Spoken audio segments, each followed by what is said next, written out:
This is the Lone Crater YouTube. We hope this video helps. In this video, I will explain how to use breaker blocks with Signals LuxAlgo, updated. Set your chart timeframe, add Signals LuxAlgo, and plot breaker blocks from recent structural highs or lows. Look for clean rejection candles touching the block and confirm with LuxAlgo momentum signals before taking a trade. Manage risk with defined stop loss and position sizing, and only trade setups that match your plan.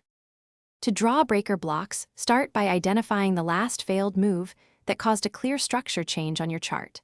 Mark the zone from the breakout candle's opposite side to the point of failure and include relevant wicks for realism. Keep blocks concise so price interactions are obvious and avoid cluttering with overlapping zones.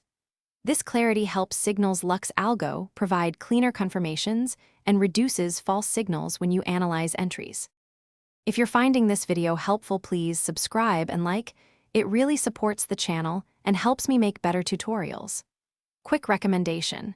Musical notes bring your space to life with the Echo Dot Smart speaker. It's great for clear trading alerts and ambient focus while you analyze charts.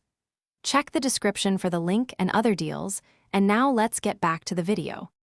Entry timing matters, so wait for a clear retest of the breaker block and a rejection candle that shows commitment away from the zone. Cross-check the move with Signals LuxAlgo confirmation like a momentum shift or signal flip to strengthen conviction. Plan your stop loss beyond the block and size positions to your risk rules, and consider scaling out at logical targets. Consistency and discipline transform high-probability setups into reliable edge. Thanks for watching. Consider subscribing if we helped you.